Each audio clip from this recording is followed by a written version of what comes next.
ಜ್ಞಾನಭಕ್ತ್ಯಾದಿ ವೈರಾಗ್ಯ ಕಲ್ಯಾಣ ಗುಣಶಾಲಿನಃ ಲಕ್ಷ್ಮೀನಾರಾಯಣ ಮುನಿನ್ ವಂದೇ ವಿದ್ಯಾಗುರುನ್ ಮಮ. ವ್ಯಾಸರಾಜರು ಮಹಾಜ್ಞಾನಿಗಳು.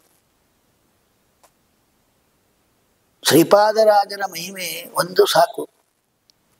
ಯಾಕೆಂತ ಹೇಳಿದರೆ ವ್ಯಾಸತ್ರಯವನ್ನು ಮಾಡಿದ ಶ್ರೇಷ್ಠ ಯತಿಗಳಾದ ರಾಜಗುರುವಾಗಿ ಮೆರೆದಿರ್ತಕ್ಕಂತಹ ಸೋಮನಾಥ ಕವಿಯಿಂದಲೂ ಪ್ರಶಂಸಿತರಾಗಿರ್ತಕ್ಕಂತಹ ವ್ಯಾಸತ್ರಯ ಮಾಡಿದ ವ್ಯಾಸರಾಜರೇನಿದ್ದಾರೆ ಅವರ ವೈದುಷ್ಯ ಅಂತಹದ್ದು. ಪಕ್ಷಧರ ಮಿಶ್ರಾದಿಗಳನ್ನು ನಿಗ್ರಹ ಮಾಡಿದ್ದು, ಹೊಸ ಹೊಸ ಮಧ್ವ ತತ್ವಜ್ಞಾನದ ಶಾಸ್ತ್ರದ ಹೊಸ ಚಿಂತನದ ಆಯಾಮವನ್ನು ಕೊಟ್ಟು ಎಲ್ಲ ಪಂಡಿತರನ್ನು ಕೂಡ ಸಂತೋಷಪಡಿಸಿದವರು.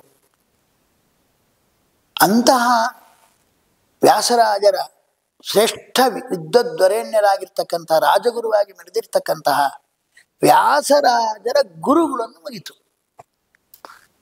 ಶಿಷ್ಯನೇ ಇಷ್ಟು ವೈದುಷ್ಯದಿಂದ ಮೆರಿತಾ ಇದ್ದಾರೆ ಅಂತಾದ ಮೇಲೆ ಅಂತಹ ಶಿಷ್ಯನ್ನು ತಯಾರು ಮಾಡಬೇಕಾದ್ರೆ ಅವರ ಪಾಂಡಿತ್ಯ, ಶ್ರೀಪಾದರಾಜರ ಪಾಂಡಿತ್ಯ ಎಂತಹದ್ದು, ಅವರ ಮಹಿಮೆ ಎಂತಹದ್ದು ಅಂತ ಅರ್ಥ ಮಾಡ್ಕೊಳ್ವಿ. ಹಾಗಾಗಿ ಅಂತಹ ಅದಕ್ಕೆ ಲಕ್ಷ್ಮೀನಾರಾಯಣ ಮುನಿಗಳು ಅಂತ ಹೇಳ್ತಾರೆ. ಅದಕ್ಕೆ ನಂತರ ಅವರಿಗೆ ಹೆಸರು ಬಂದದ್ದು ಶ್ರೀಪಾದರಾಜರು ಅಂತ. ಅಂದರೆ ಎಲ್ಲ ಶ್ರೀಪಾದರಿಗೂ ಕೂಡ ಅನುಕರಣೀಯವಾಗಿರ್ತಕ್ಕಂತಹ ವೈದುಷ್ಯ ವೈರಾಗ್ಯಾದಿಗಳನ್ನು ಪಡೆದವರಾದಿಂದಾಗಿ ಶ್ರೀಪಾದರಲ್ಲೇ ರಾಜರಾಗಿ ಮೆರೆದವರು ಅಂತ. ಇಲ್ಲಿ ಅವರು ಹೇಳುವಾಗ ಜ್ಞಾನ ಭಕ್ತ್ಯಾದಿ ವೈರಾಗ್ಯ ಕಲ್ಯಾಣ ಗುಣಶಾಲಿನ ಅಂತ ನನ್ನ ವಿದ್ಯಾಗುರು ಅಂತ ಹೆಮ್ಮೆಯಿಂದ ಹೇಳ್ತಾರೆ. ಅವರು ಜ್ಞಾನ ಭಕ್ತಿ ವೈರಾಗ್ಯ ಏನೇನು ಸನ್ಯಾಸಿಗಳಲ್ಲಿ ಇರಬೇಕಾದದ್ದು ಎಲ್ಲ ಗುಣದಿಂದ ಭರಿತರಾಗಿದ್ದು ಅವರು ನನಗೆ ಗುರುಗಳಾಗಿದ್ದಾರೆ. ವಿದ್ಯಾಗುರುಗಳು ಅಂತ ಬಾಯಿ ಬಿಟ್ಟು ಹೇಳಿದ್ದಾರೆ. ಸುಮ್ಮನೆ ಆಶ್ರಮ ಜ್ಯೇಷ್ಠತ್ವ ಕ್ರಮೇಣ ಗುರುಗಳಲ್ಲ, ಅಥವಾ ವಯಸ್ಸಿನಿಂದ ಹಿರಿಯರಾಗಿದ್ದಾರೆ ಅಂತ ಗುರುಗಳಲ್ಲ, ವಿದ್ಯೆ ಕೊಟ್ಟಂತಹ ಗುರುಗಳಂತ ಹೇಳಿ ಭಕ್ತಿಯಿಂದ ಅವರಿಗೆ ತಲೆ ಬಾಗ್ತಾ ಇದ್ದಾರೆ. ಅಂತಹ ಶ್ರೀಪಾದರಾಜರು ಅವರ ದೊಡ್ಡ ಒಂದು ಸಾಧನೆ ಅಂದರೆ ವ್ಯಾಸತೀರ್ಥರಂತಹ ದೊಡ್ಡ ವಿದ್ವಾಂಸರನ್ನ ನಿರ್ಮಾಣ ಮಾಡಿದ್ದು. ಮಧ್ವ ಸಿದ್ಧಾಂತ ಒಂದು ವಿಕಾಸಕ್ಕೆ, ಮಧ್ವ ಸಿದ್ಧಾಂತ ಬೆಳೆಸಲಿಕ್ಕೆ ಕಾರಣೀಭೂತರಾಗಿರ್ತಕ್ಕಂತಹ ಆ ವ್ಯಾಸರಾಜರನ್ನು ಒಂದು ಸಿದ್ಧಗೊಳಿಸಿದ್ದು ಪಂಡಿತರಾಗಿ, ಅದು ದೊಡ್ಡ ಸಾಧನೆ. ಇನ್ನೊಂದು ದಾಸ ಸಾಹಿತ್ಯ. ದಾಸ ಸಾಹಿತ್ಯದಲ್ಲಿ ಅನನ್ಯವಾದ ಕೊಡುಗೆಯನ್ನು ಕೊಟ್ಟವರು ಶ್ರೀಪಾದರಾಜರು. ಯಾಕೆಂದರೆ ನಾವು ಆಚಾರ್ಯ ಮಧ್ವರು ಕಲಿಯುಗದಲ್ಲಿ ನಾಮ ಸಂಕೀರ್ತನೆ ಯಜ್ಞ ಮಾಡಬೇಕು ಎಂಬ ಅಭಿಪ್ರಾಯದಿಂದ ಅವರು ಆ ಒಂದು ನಾಮ ಸಂಕೀರ್ತನೆ ಯಜ್ಞಕ್ಕೆ ನಾಂದಿ ಹಾಡಿದರು. ಆಚಾರ್ಯ ಮಧ್ವರು ದ್ವಾದಶ ಸ್ತೋತ್ರವನ್ನು ರಚನೆ ಮಾಡುವ ಮೂಲಕ, ಅದಾದಂತೆ ಅವರ ಶಿಷ್ಯರಾಗಿರ್ತಕ್ಕಂಥ ನರಹರಿ ತೀರ್ಥರು ವಿಶೇಷವಾಗಿರ್ತಕ್ಕಂಥ ಸಂಕೀರ್ತನೆ ಉಪಯೋಗ ಅನೇಕ ಕನ್ನಡದಲ್ಲಿ ಪದ್ಯವನ್ನು ರಚಿಸಿದ್ದಾರೆ ಅಂತ ನಾವು ಕೇಳ್ತಾ ಇದ್ದೇವೆ. ನರಹರಿ ತೀರ್ಥರು ವ್ಯಾಪಕವಾಗಿ ಒಂದು ವಿಶಿಷ್ಟವಾದ ರೀತಿಯಲ್ಲಿ ವ್ಯಾಸ ಸಾಹಿತ್ಯದಲ್ಲಿ ಅಪಾರ ಪಾಂಡಿತ್ಯ ಇದ್ದರೂ ಕೂಡ ಜನಸಾಮಾನ್ಯರಿಗೆ ವ್ಯಾಸ ಸಾಹಿತ್ಯದ ಮೂಲಕ ಭಗವಂತನನ್ನು ಆರಾಧನೆ ಮಾಡೋದು, ಅಲ್ಲಿ ಅವನನ್ನು ಸಂತೋಷಪಡಿಸೋದು ಬಹಳ ಕಷ್ಟ.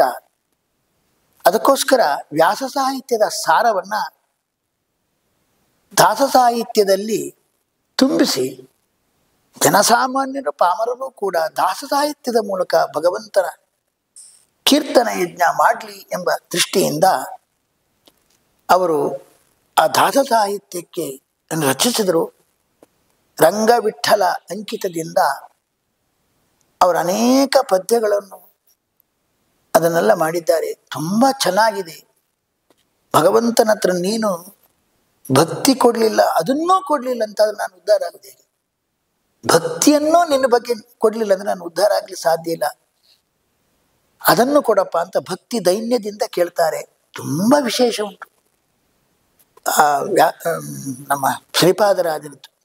ಹಾಗಾಗಿ ಒಂದು ರೀತಿಯಾಗಿ ದಾಸ ಸಾಹಿತ್ಯದ ಮೂಲಕ ನಾಮ ಸಂಕೀರ್ತನ ಯಜ್ಞಕ್ಕೆ ಒಂದು ಗಮನಾರ್ಹವಾಗಿರ್ತಕ್ಕಂತಹ ಒಂದು ಅದು ಚಾಲನೆಯನ್ನು ನೀಡಿದವರು ಶ್ರೀಪಾದರಾಜರ ನೋಡಿ, ಗುರು ಯಾವ ಮಾರ್ಗದಲ್ಲಿ ನಡೆದಿದ್ದಾರೆ ಅದೇ ಮಾರ್ಗದಲ್ಲಿ ಅವರು ಸಾಕ್ತಾರೆ. ಅವರ ಶಿಷ್ಯರೇ ಯಾರು? ಶ್ರೀಪಾದರ ಶಿಷ್ಯರೇ ವ್ಯಾಸರಾಜ. ವ್ಯಾಸ ಸಾಹಿತ್ಯದಲ್ಲಿ ತುಂಬ ಪಳಗಿದ್ದರೂ ಕೂಡ ಕೆಲವರು ಯಾಕೆ ಭಾಷಾ ಕನ್ನಡ ಭಾಷೆ ಸಂಸ್ಕೃತದಲ್ಲೇ ಮಾತಾಡಬೇಕು, ಸಂಸ್ಕೃತದಲ್ಲೇ ದೇವರನ್ನು ಹೊಗಳಬೇಕು ಅಂತ ಆಗಿನ ಕಾಲದಲ್ಲಿ ಇದ್ದದ್ದು. ಮಡಿವಂತಿಕೆ ಜಾಸ್ತಿ ಇತ್ತು, ಸಂಸ್ಕೃತ ಬಿಟ್ಟು ಬೇರೆ ಯಾವುದು ಹೇಳಬಾರ್ದು ಅಂತ.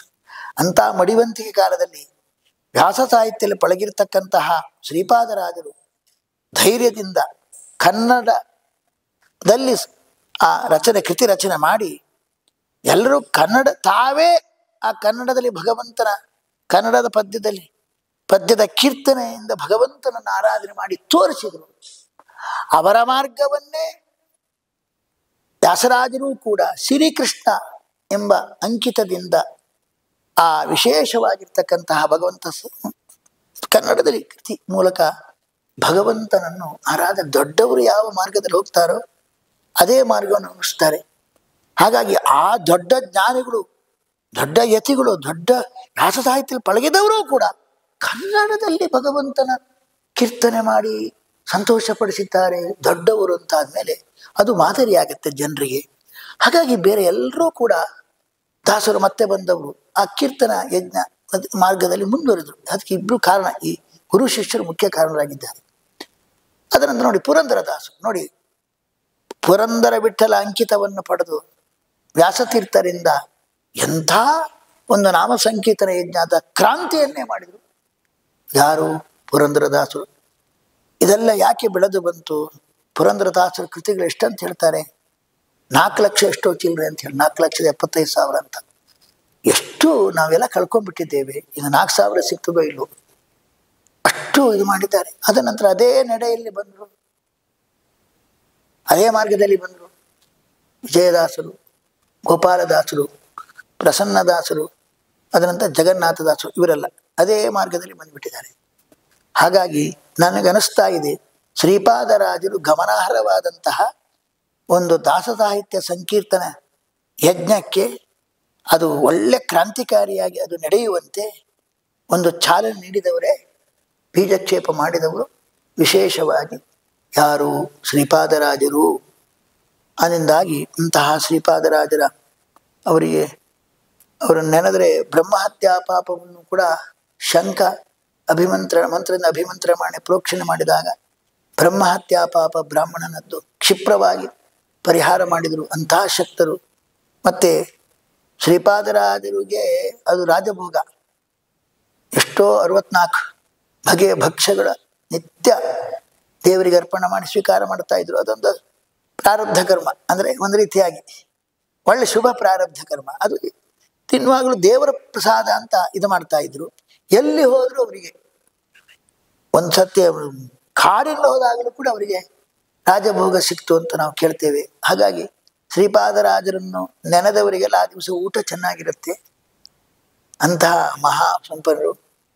ಊಟ ಅಂದರೆ ಉದರಕ್ಕೆ ಸಂಬಂಧಪಟ್ಟ ಊಟ ಮಾತ್ರ ಅಲ್ಲ, ಅವರನ್ನು ಚೆನ್ನಾಗಿ ನಡೆದರೆ ಜ್ಞಾನ ಆಹಾರವು ಚೆನ್ನಾಗೇ ಸಿಗತ್ತೆ. ಅಂತಹ ಶ್ರೇಷ್ಠವಾಗಿರ್ತಕ್ಕಂತಹ ಶ್ರೀಪಾದರಾಜರ ಅನೇಕ ಕೃತಿಗಳನ್ನು ನಾವು ಚೆನ್ನಾಗಿ ಚಿಂತನೆ ಮಾಡಿ ಆ ಕೃತಿಕೀರ್ತನ ಯಜ್ಞದಿಂದ ಭಗವಂತನನ್ನು ಚೆನ್ನಾಗಿ ಆರಾಧನೆ ಮಾಡಿ ಕೃತಾರ್ಥರಾಗಬೇಕು. ವ್ಯಾಸ ಸಾಹಿತ್ಯ, ಈ ವ್ಯಾಸ ಸಾಹಿತ್ಯ ಅಂದರೆ ಅದು ಸೂರ್ಯ. ಆ ಸೂರ್ಯನ ಪ್ರಕಾಶ ನೇರವಾಗಿ ಅದು ನಮಗೆ ಗ್ರಹಣ ಮಾಡಲಿಕ್ಕಾಗೋಲ್ಲ. ಅದು ಪ್ರಖರವಾಗಿರುತ್ತೆ, ಗ್ರಹಣ ಮಾಡಲಿಕ್ಕಾಗೋಲ್ಲ ಸೂರ್ಯನ ಪ್ರಕಾಶ. ಹಾಗೆ ವ್ಯಾಸ ಸಾಹಿತ್ಯ ಅಂದರೆ ಸೂರ್ಯನಿದ್ದ ಹಾಗೆ, ಅದರದ ಜ್ಞಾನ ಪ್ರಕಾಶ ಪ್ರಖರವಾಗಿದ್ದ ಹಾಗೆ ನಮಗದನ್ನು ತಗೊಳ್ಳಿಕ್ಕಾಗೋಲ್ಲ. ಆದರೆ ಅದೇ ಸೂರ್ಯನ ಪ್ರಕಾಶ ಚಂದ್ರಮಂಡಲದ ಮೇಲೆ ಬಿದ್ದರೆ ಅಲ್ಲಿಂದ ಬರ್ತಕ್ಕಂತಹ ಪ್ರಕಾಶ ಅದು ನಮಗೆ ಆಪ್ಯಾಯಮಾನವಾಗಿರುತ್ತೆ. ಹಾಗಾಗಿ ದಾಸ ಸಾಹಿತ್ಯ ಅಂದರೆ ಸೂರ್ಯಮಂಡಲ ಇದ್ದ ಹಾಗೆ, ದಾಸ ಸಾಹಿತ್ಯ ಅಂದರೆ ಚಂದ್ರಮಂಡಲ ಇದ್ದ ಹಾಗೆ, ವ್ಯಾಸ ಸಾಹಿತ್ಯ ಎಂಬ ಸೂರ್ಯನ ಪ್ರಭೆ ದಾಸ ಸಾಹಿತ್ಯ ಎಂಬಂತಹ ಚಂದ್ರನ ಮಂಡಲದ ಮೇಲೆ ಬಿದ್ದದಿಂದಾಗಿ ಆ ಒಂದು ಪ್ರಕಾಶ ಚಂದ್ರಮಂಡಲದಲ್ಲಿ ಬರ್ತಕ್ಕಂಥ ಪ್ರಕಾಶ ಆಪ್ಯಾಯಮಾನವಾಗುತ್ತೆ. ಹಾಗೆ ದಾಸ ಸಾಹಿತ್ಯದಿಂದ ಬರ್ತಕ್ಕಂತಹ ಒಂದು ಜ್ಞಾನದ ಪ್ರಕಾಶ ಅದು ನಮಗೆ ಆಪ್ಯಾಯಮಾನವಾಗಿರುತ್ತೆ, ಬೆಳದಿಂಗಳು ಅಂತೆ ಆಪ್ಯಾಯಮಾನವಾಗಿರುತ್ತೆ. ಅಂಥ ಚಂದ್ರಮಂಡಲವನ್ನು ನಿರ್ಮಾಣ ಮಾಡಿದವರು, ಪರಿಣಾಮಕಾರಿಯಾಗಿ ನಿರ್ಮಾಣ ಮಾಡಿದವರು ಯಾರು? ಶ್ರೀಪಾದರಾಜರು. ಅಂತ ಶ್ರೀಪಾದರಾಜರ ಅವರು ವ್ಯಾಸ ಸಾಹಿತ್ಯದಷ್ಟು ಪಳಗಿದ್ರು, ದಾಸ ಸಾಹಿತ್ಯದ ರಚನೆ ಮಾಡಿದ್ದಾರೆ. ಅದೆಲ್ಲ ಚೆನ್ನಾಗಿ ಅಧ್ಯಯನ ಮಾಡಿ ಅದರಿಂದ ಭಗವಂತನನ್ನು ನಾವು ಕೀರ್ತನ ಮಾಡಿದರೆ ಆಗ ಭಗವಂತನ ಅನುಗ್ರಹ ಆಗತ್ತೆ. ಅದೇ ರೀತಿಯಾಗಿ ಶ್ರೀಪಾದರಾಜರ ಅನುಗ್ರಹ ನಮಗಾಗತ್ತೆ. ಆ ದಿಶೆಯಲ್ಲಿ ನಾವೆಲ್ಲರೂ ಕೂಡ ಅವರ ಸಾಹಿತ್ಯ, ಅವರ ವಿಶೇಷವಾದ ದಾಸ ಸಾಹಿತ್ಯದ ಚಿಂತನ ಚೆನ್ನಾಗಿ ಮಾಡಬೇಕು. ಆಪಾದ ಮೌಲ್ಯ ಪರ್ಯಂತಂ ಗುರುಣಾಂ ಆಕೃತಿ ಸ್ಮರೆಯೇತ್ ಅಂದರೆ ಆ ಸಮಂತಾತ್ಕೃತಿ, ಗುರುಗಳ ಆಕೃತಿ ಅಂದರೆ ಅವರ ಆಕೃತಿ ದೇಹ ಅಂದರೆ ಏನು? ದೇಹದಷ್ಟೇ ಅಭಿಮಾನ ಇರುತ್ತೆ ಅವರಿಗೆ ತಾವು ಮಾಡಿದ ಕೃತಿಯಲ್ಲಿ. ರೂಪಮನ್ಯದಿವ ಧನ್ಯತೆ. ಹಾಗಾಗಿ ಶ್ರೀಪಾದರಾಜರನ್ನು ಕೇವಲ ವೃಂದಾವನದಲ್ಲಿ ಮಾತ್ರ ಪೂಜೆ ಮಾಡೋದಲ್ಲ, ಅವರ ಕೃತಿ ಎಂಬ ವೃಂದಾವನದಲ್ಲಿ ಪೂಜೆ ಮಾಡಬೇಕು. ಅದರ ಚಿಂತನ ಮಂತ್ರ ನಡೆದರೆ ಅದೇ ಅವರ ಆರಾಧನೆ ಆಗತ್ತೆ.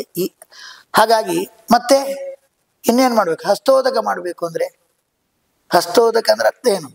ಹಸ್ತೋದಕ ಮಾಡ್ತೇವೆ, ಮಸ್ತಕೋದಕ ಮಾಡಬೇಕು ಅಂದರೆ ಮಸ್ತಕಕ್ಕೆ ಇವುದಂದ್ರೆ ಅವರ ಕೃತಿ ಚಿಂತನವನ್ನು ನಾವು ಮಾಡಿದರೆ ಅದೇ ಮಸ್ತಕೋದಕ ಆಗತ್ತೆ. ಎಲ್ಲರ ತಲೆಗೂ ಕೂಡ ಅವರ ಕೃತಿ ಚಿಂತನೆಯನ್ನು ಏನು ಮಾಡಬೇಕು? ಒಳಗೆ ನುಗ್ಗಿಸ್ಬೇಕು. ಆಗ ನಿಜವಾದ ಮಸ್ತಕೋದಕ ಆಗತ್ತೆ. ಹಸ್ತೋದಕ ಮಾತ್ರ ಮಾಡಿದ ಸಾಲ, ಮಸ್ತಕೋದಕವೂ ಮಾಡಬೇಕು. ಅದು ಮಾಡಿದಾಗ ಆಗತ್ತೆ. ಆದ್ದರಿಂದ ಎಲ್ಲರೂ ಈ ದಿಶೆಯಲ್ಲಿ ಶ್ರೀಪಾದರಾಜ ಆರಾಧನೆ ಹೇಗೆ ಸಂಪನ್ನವಾಗಬೇಕಂದ್ರೆ ವಿಶೇಷವಾದಂತಹ ಅವರ ಸಾಹಿತ್ಯ ಕೃತಿಯ ಚಿಂತನ ಮಂಥನ ನಡೆಸಬೇಕು.